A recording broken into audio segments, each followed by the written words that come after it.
WWE takes over Florida with 6 big shows in 4 days, including Sunday, July 17th at FLA Live Arena in Sunrise, Fort Lauderdale, SmackDown style, which means WWE Superstar Madcap Moss will be in action at the arena across from the big Sawgrass Mills Mall. Madcap. So right away, you're a Minnesota guy. Mall of the Americas, huge mall. Are you a mall guy?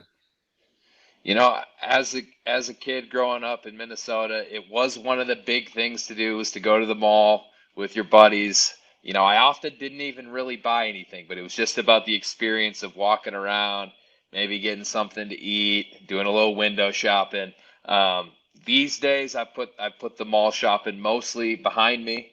I, like most people, do most of my shopping online now, so not as big of a mall guy as I used to be. All right, so you're at the mall, food court. Does Madcap Moss have a favorite food court place to go or item to eat? Oh, man. You know, there was at the Mall of America, there was I don't remember the name of it, but there was a smoothie place that I would always go, and they had great smoothies, fruit smoothies, you know, probably not the healthiest looking back on it, but I didn't know what I know now about that. So they were delicious, and you know what? They kept me fueled up for, like I said, the window shopping and the walking around the mall and you know, harassing my friends and doing all the fun stuff that we did as a kid. So I can't remember the name of it, but you know, any good smoothie from the mall is always a good move because you can take it, it's on the go, you can slurp it down as you continue to walk around and shop. So that's my recommendation. Well, on Sunday, July 17th, when WWE is in town and they're walking distance from Sawgrass Mills Mall, maybe, who knows, maybe Madcap Moss will be checking out a smoothie place at the Sawgrass Mills Mall before hitting the ring with all the action. And what action we're going to see. Madcap, do you know who will be there for SmackDown representing the brand along with yourself? And do we know yet who you might be facing? I do. I will be facing Humberto, one half of Los Lotharios, who I have been able to fight a few times now. And you know, both of those guys, Los Lotharios, you know, they like to play up how handsome they are, and you know, that's fine. They're two good-looking guys, but what bothers me is when they like to kind of put themselves above everybody else, and they often think that there is not even a woman in the audience who is worthy of being on their kiss cam that they like to show off. And when they do that, when they take it a little too far, that's where Madcap's got to step in and humble them a little bit and give them a little bit of a butt whooping. So I'd imagine this Sunday at the FLA Center, that's exactly what will happen. And I might, as you said, stop in and get a smoothie beforehand just to fuel that performance. But it's not just going to be me. There's also going to be the SmackDown Women's Championship on the line. Liv Morgan against Natalya. That's going to be a great match. Natalya is a veteran of this business, generational superstar, and she a technical wizard. She's got the submission game down, and Liv is on this incredible run right now. She just became champion, cashed in her Money in the Bank briefcase, and I'm so excited to see her title run and see what she can do with it because the WWE Universe is so behind her, so in her corner. And she feeds off them, and they feed off her, and it's really cool to see. And then lastly, there's also Drew McIntyre and Sheamus, who are just eternal enemies, and they are going to be in a street fight. And those two, when they get in the ring, it's always destructive. And when they get in the ring together, it's extra destructive. And when they get in the ring with a street fight, it's going to be just bananas. So I can't wait to see that one as well.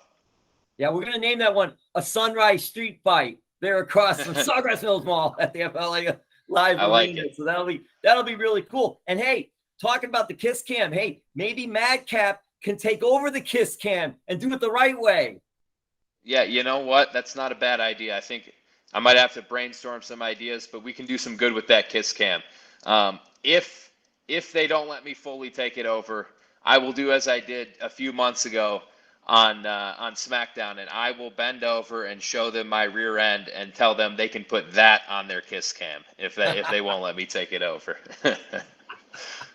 Well, this has been such a fun and incredible run for you because, Madcap, you started with NXT and WWE and the Performance Center. It's been a while. You persevered.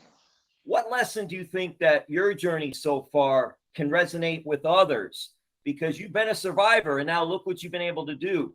Andre the Giant Memorial Battle Royal, and just having this big feud with Baron Corbin. And you've just done so much so far in your short time now on the main roster. Yeah, I think you said it. It's perseverance. And, I won't sit here and pretend like it was all me. I've had a ton of help along the way, and I've been able to put myself in positions to just accept the help when it's been there. But the main thing that I look back on over the years is just to really if I ever went wrong, it was trying to control things that were out of my control. And so to really just focus on the things that I can control and put my absolute best into each and every one of those things, and ignore the rest, and just persevere through all of the noise, all of the distractions, all of the setbacks. I've had a couple of major injuries, and those can be seen as setbacks, but they can also just be seen as challenges to overcome. And there can also even be a benefit to them.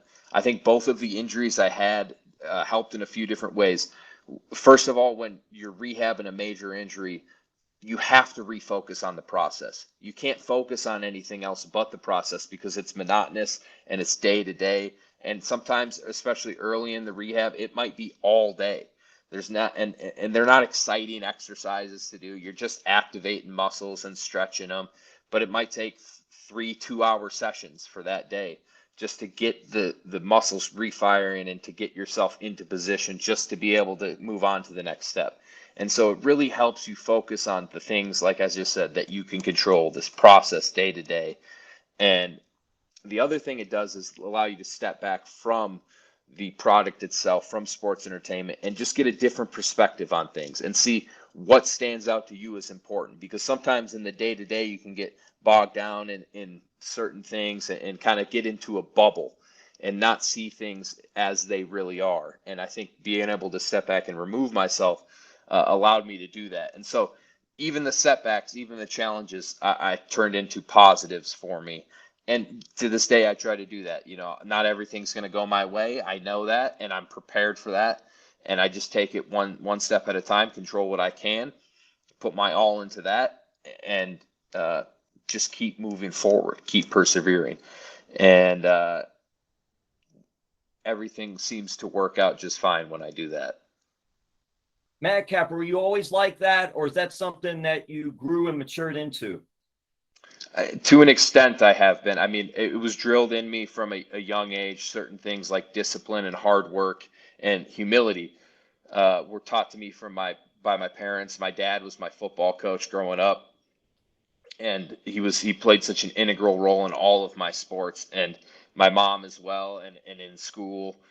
And I've taken those with me. My older brother was a mentor to me when we got to high school. He showed me how to work out and what it meant to really work hard, and to give your all to something that's bigger than you, to the team.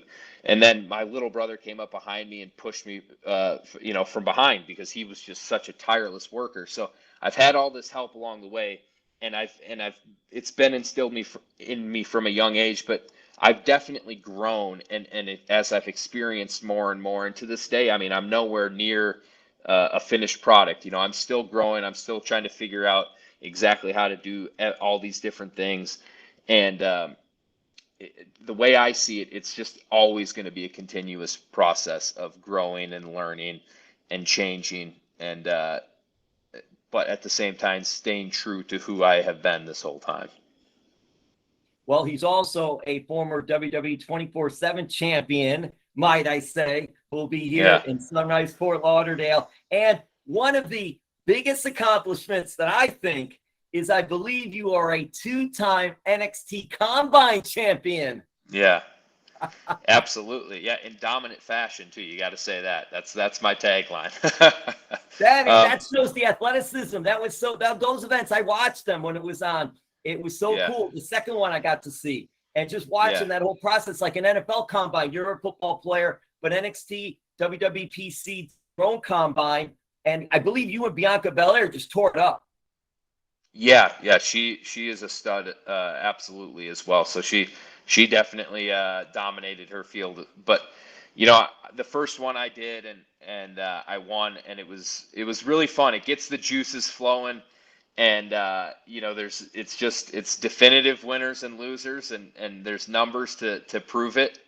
And when the next one came around, I was feeling a little bit like, well, I've already done this, and there's really no need to do it again. I don't want to, risk hurting myself, or I don't have anything left to prove. But sure enough, I saw the cameras there, and I saw everyone start warming up, and I thought, you know what, maybe I can do this again. And as soon as the first challenge rolled around, I was going all out, and I couldn't help myself. And I do love that, and I do take pride in not only being preparing myself as a physical specimen for those types of exercises, but also transferring it to the ring. And so one of the drills was a shuttle in ring, hitting the ropes 3-4 times. You start on your back, you get up and hit the ropes as fast as you can.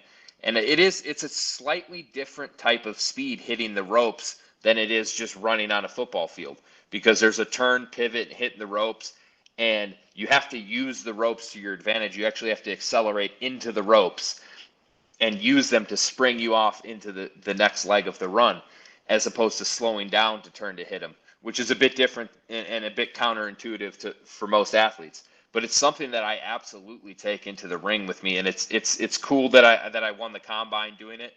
But if it doesn't transfer over to your performance in the ring in a match, then it doesn't really matter. And that's the thing that I take most pride in, is trying to transfer that over into the ring and hit those ropes in a match as hard and as fast as I possibly can. And I think the WWE universe, those that pay attention to those types of things and who watch really closely, will tell you that I think I do that better than anybody else.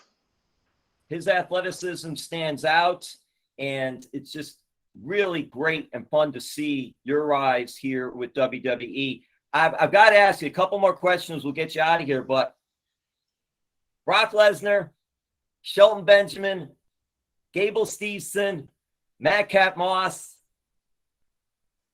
share something in common. A couple of things. Yes, they do. One main thing I want to say in common. We might see, you never say never, we might see a faction? And tell us what that main commonness that you all have.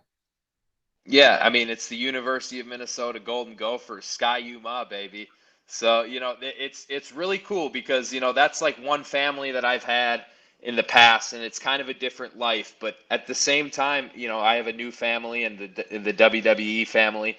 But within that, we have the University of Minnesota family too. And it's something that we all share, and it kind of just gives us this bond that we can all kind of fall back on. And we recognize it in each other. And, all those guys are tremendous athletes. I mean, like top of the line athletes. Gable is just getting started in WWE, but you can see it in his performance at the University of Minnesota in the Olympics, and in his little bit that he has had in WWE, just how special he is. And then, I mean, you ask anyone who's been around Shelton Benjamin when he was first breaking into the business, I mean, one of the truly special athletes in his ability to pick anything up and be able to get it on his first try. I mean, it's just incredible. And then you see to this day just how athletic he is in the ring. And then I don't really need to say anything about Brock Lesnar, man. I mean, he is just one of one. He is an absolutely generational talent. I mean, when I look at him, a lot of people, I think, rate him extremely highly. They say he's one of the best ever. And I still think he might be underrated. He's that good. He's that special. And I can't wait to see what he and Roman Reigns do at SummerSlam to each other, man. Last man standing match. And, I mean, they're going to hold nothing back. They're going to put each other through hell. And, I'm going to be wishing I could be in it, but also a little bit happy that I can just sit back on the sidelines and watch it, because it's going to be tough. and it's going to be fun to watch. I'm hoping we get a photo of the four of you, a sort of Four Horsemen 2.0 maybe or something. Yeah, at some point. yeah, I'd cool. like that. Yeah. Well, we're gonna let you get out of here. I know a big event coming up Sunday, July 17th at FLA Live Arena, which, by the way, is home to the NHL Florida Panthers. Don't know if you were ever. I know you're a football guy. I don't know if you were a hockey guy in Minnesota, played hockey, or if you followed the Minnesota Wild or were into that. Roberto Luongo, who has just been elected to the Hall of Fame from the Panthers. He loves WWE. I'm sure if he's in town, he'll be there at the event too. You never know who you're going to see at the events, athletes, celebs. My questions to wrap this up is, are you a hockey guy at all? And have you ever met Randy Moss? So I am a hockey guy, and more so when growing up. I mean, in Minnesota, it was so big. And I did play growing up, and probably the most special moment for me is winning the state championship at the Bantam level. So that was 9th grade, and it was a huge deal for the whole town, but especially, you know, all of us on the team. And just real quick story, you know, I was so excited. I threw my gloves and stick in the air. I pulled down my face mask strap and tried to take off my helmet, but I forgot to pull off my chin strap. So I sort of drifted away from the pile of celebration. And so by the time I figured out what was going on, I was about 30, 40 feet away. I spiked my helmet down, did a full sprint on the ice, and leapt onto the pile. But I was so excited, I leapt over the pile and hit my back and then hit my head on the ice and went unconscious for about 3 seconds. So as everyone's celebrating, you can just see me sliding, sleeping on the ice. And then I wake up a second later and say, oh my God, what did I do? I just hit my head, and got in on the celebration. So that was kind of the pinnacle of my hockey career. I did actually, my last game was the next year. I got ejected for fighting in my last hockey game ever. So that's pretty appropriate for where I've gone with my career. And Randy Moss is my favorite football player of all time. And I was able to meet him a couple times when I was a lot younger. I would love to see him again and let him know that he is an inspiration for the name. And, you know, who knows? Maybe we can do something together someday. Well, we'll be looking forward to seeing you and WWE here in South Florida, FLA Live Arena, Sunday, July 17th. It'll be amazing. We'll get those madcappers out there. That's what we're going to do. All the madcappers to the show. We got to get them out there. Thank you for sharing the story. And madcap, I got to leave you with this. We got to get going. But if you have video of that when you were a kid and that whole hockey incident, you got to post that, man. That's going to go viral. Yeah, I'll try to dig it up. It's somewhere. Thank you, Madcap. Thank you.